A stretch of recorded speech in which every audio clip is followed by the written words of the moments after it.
So this is a distinction on people are story-making machines. So from the moment that we're born, we literally shape the world around us to try to make sense of it through our stories.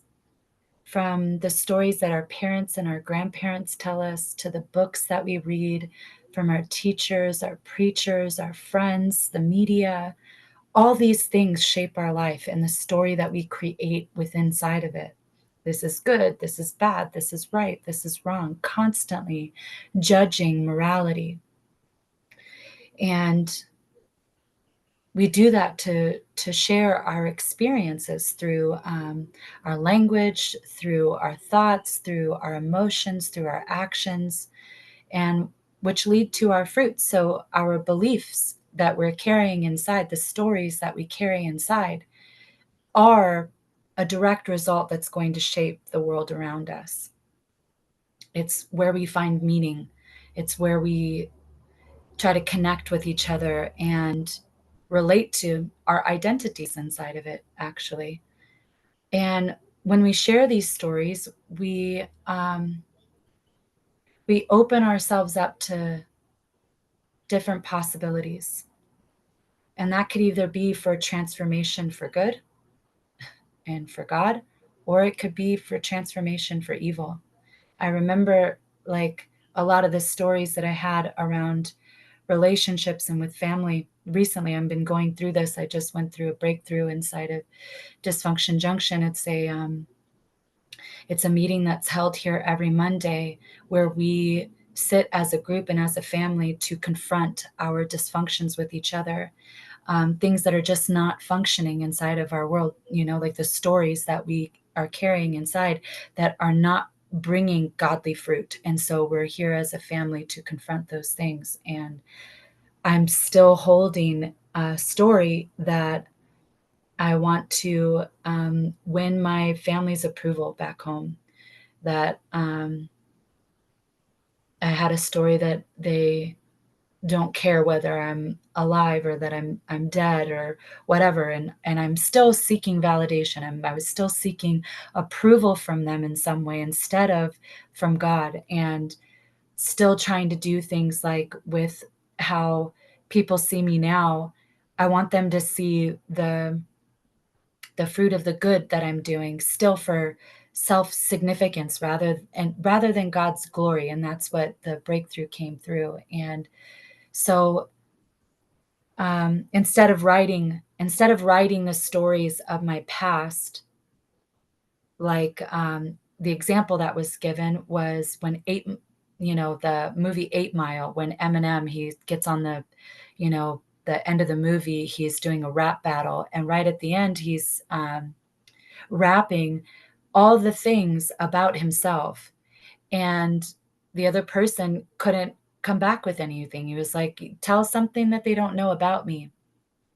And I've been judging like that. My family still has all these judgments and all these things about me. And it's like, yeah, I've done all those things. I was a fucked up person. I've done those things. And what? Like, but I don't have that and what yet? There's still this part of me that deeply cares about how they see me, how they view me. And I deeply just want to connect to the truth of who and what I am and what God says about me and what God says about all of us, and instead of like making it heavy and serious, it's like, no, yeah, I did all those things for God's glory, like, yeah, I fucked up. I did all those things. And it's a way of sharing that vulnerable side of myself, so people can relate, so people can come through. Like there's a like Paul inside of the Bible. He used to be Saul. He used to be a Christian killer. And he chose that person because to show God's glory, God's love, and to represent his love. And so it's like, you're loved too. Like, I am loved. I am loved exactly as I am for all the things, all the fuck ups that I've done, everything that I've done. Like, there's nothing that you've done that is too far away for God to handle. And I want my stories to have the power to heal our wounds. I want my story to give a voice to the emotions and the experiences that I've had so people can see God. That it inspires people to take action and to pursue their dreams and to not give up on themselves and to keep moving forward because they're worth it. Like, we're worth it. If we had the ability to create all of those fucked up stories in our past, think about when we actually connect deeply with our thoughts that that literally generate our emotions, that give voice to the words that we speak out into the world, that create actions and create our results in our life. When we actually align that with how God thinks about us, how that can transform people's lives is immeasurable. Like, it has done so much for me inside of this family here at Earthwaking, um,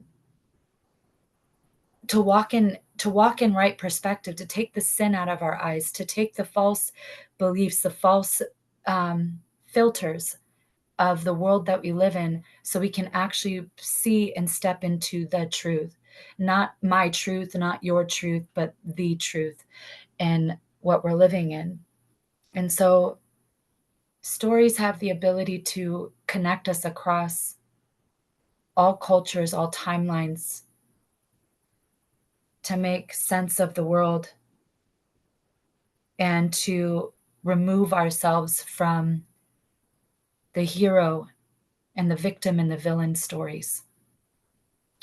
Rather than pointing blame and responsibility out there, it's doing the hard work and turning that and being like, oh, I'm the one creating this story. Let me get back in and surrender and give it up for God's story, for God's plan, and that He's got us, and that it's all for His glory.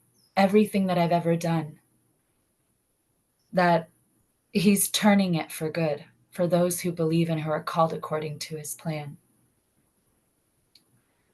So I do believe that people are story-making machines and that people have the power to change that story around, to change the context, to transform their lives and their communities and the people around them when they receive what God has to say about them, what love has to say, and not that tiny voice inside of your head. So